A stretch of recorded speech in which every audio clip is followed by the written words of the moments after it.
Halo semuanya, balik lagi sama gue Vengga.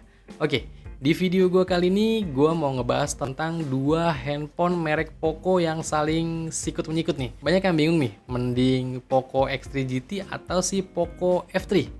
Banyak juga yang komen di YouTube channel gue pada nanya, Bang, mending Poco X3 GT atau Poco F3? Kalau Poco F3 kan HP flagship tapi bukan killer. 5 jutaan tapi spesifikasi tinggi, tapi banyak kendala. Nah, kalau Poco X3 GT kan secara spesifikasi juga ngebut, hampir mendekati performa dari si Poco F3. Tapi banyak juga fitur yang dipangkas nih.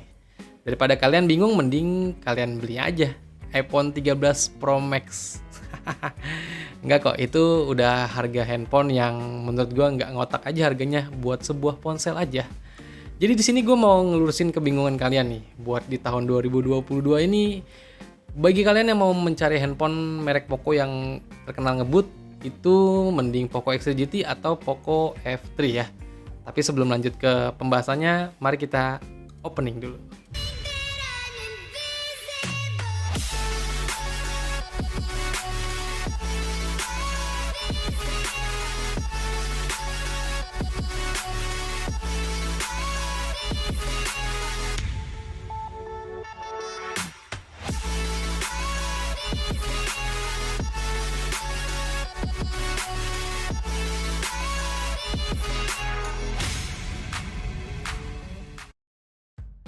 Dari dulu setiap peluncuran HP merek Poco, nggak tahu kenapa pasti lumayan gempar ya.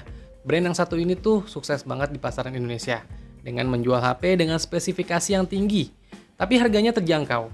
Tapi menurut gue dari segi merek Poco M3 Pro yang waktu itu pernah rilis itu yang 5G, itu menurut gue Poco udah mulai nggak friendly lagi nih untuk harganya ya. Dan sampai seri Poco X3 GT ini menurut gue untuk soal harga masih bisa dikatakan di atas rata-rata dari Poco yang dulu. Apa karena HP dengan embel-embel 5G itu harganya cukup lumayan tinggi ya? Ya entahlah, maybe.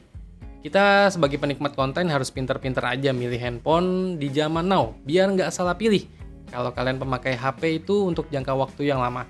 Kayak Poco X3 GT ini dan Poco si F3 ini, kalian jangan sampai salah pilih ya. Jadi di sini ada 3 hal yang mau gue bahas. Pertama adalah desain dan build quality, kedua performa, game dan kameranya, dan yang ketiga untuk jangka waktu pemakaian yang lama. Langsung aja untuk Poco F3 ini memiliki tampilan desain yang udah kekinian banget, dimana Poco F3 ini berbalut kaca di bagian depan dan belakangnya, dan sudah dilapisi oleh Corning Gorilla Glass 5, yang menurut gue udah cakep. Beda halnya dengan desain dan build quality dari Poco X3 GT. Sebenarnya desainnya sama-sama cakep. Untuk peletakan BAM kameranya itu juga di kedua HP ini udah sama-sama cakep. Tapi untuk build quality di Poco X3 GT ini menurut gua agak sedikit kurang. Apalagi di bagian belakangnya. Yang plastik dengan tekstur garis-garis yang ketika pernah gua gesek-gesek itu dia kayak ninggalin bekas atau baret gitu. Kelihatan murah banget untuk back cover belakangnya. Tapi lain ceritanya untuk layarnya ya. Karena Poco X3 GT ini udah dilapisi oleh Corning Gorilla Glass Victus, di mana klaim dari Poco itu lebih tahan banting dibanding Corning Gorilla Glass yang biasa. Kedua HP ini memiliki bentang layar 6,67 inch dan panel yang dipakai itu berbeda. Kalau Poco F3 panelnya Super AMOLED atau AMOLED ya, AMOLED F4, sedangkan Poco X3 GT itu masih IPS. Tapi IPS di Poco X3 GT ini cakep. Beda sama panel IPS rata-rata HP pada umumnya. Saturasi warnanya itu tinggi dan cerah. Serta kedua HP ini sama-sama mendukung resolusi Full HD+. Refresh rate-nya sama-sama 120Hz, udah mendukung HDR10+. Untuk kualitas layar di kedua HP ini gue bisa bilang udah cukup tajam dan ngegonjreng dan memiliki reproduksi warna yang udah cukup hidup. Dipakai untuk multimedia lainnya, kedua HP ini untuk kualitas audionya itu udah sama-sama mantep. Dimana kedua HP ini memiliki setup 2 buah speaker dan udah mendukung Dolby Atmos. Earphone jack 3,5 mm absen ya di kedua HP ini. Tapi kita masih dikasih konektor jack 3,5 to Type-C. Yang untuk kalian yang suka dengerin musik masih pakai headset itu masih bisa. NFC juga masih hadir ya di kedua HP ini. Overall untuk desain di kedua HP ini tuh gue suka. Nggak neko-neko, tapi tetap elegan. Tapi kalau kita lihat untuk build quality-nya udah jelas gue masih pegang si Poco F3. Karena dua lebih kokoh aja kalau dipegang. Kedua untuk performa dari game nih. Kalau secara angka memang Poco F3 ya yang lebih unggul dengan chipset si Snapdragon 870-nya. Tapi ketika kita main game di kedua HP ini tuh menurut gua itu sama aja. Untuk grafik game yang ditawarkan hampir semua game itu bisa dimainkan di settingan rata kanan. Kecuali Genshin Impact ya.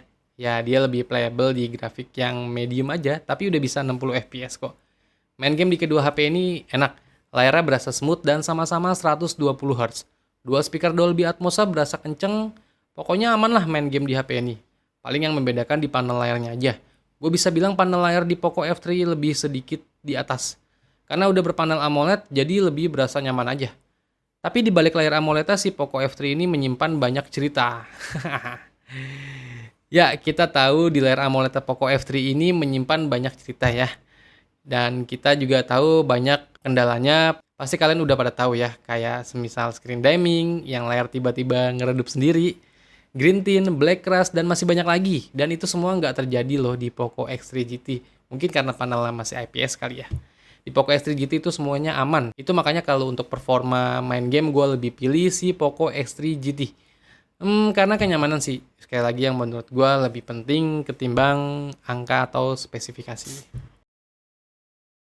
Lanjut ke performa kameranya. Menurut gue dari kedua HP ini tuh dari segi kameranya ya biasa aja sih, nggak ada sesuatu hal yang wah gitu. Hasil foto yang ditampilkan sama-sama cukup menurut gua, tapi beda halnya untuk perekaman videonya.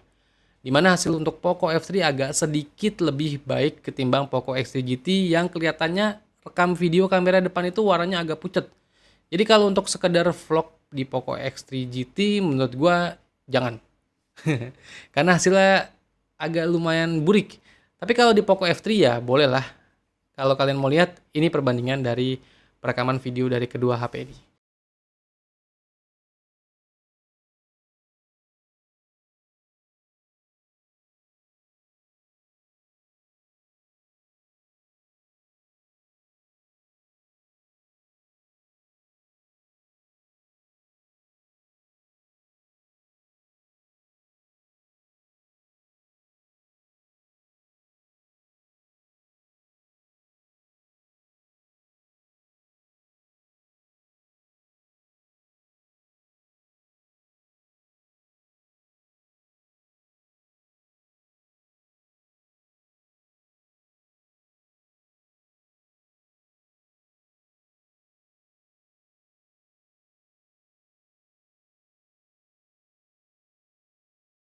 Nah, jadi kalau untuk performa game, gua lebih pilih Poco X3 GT.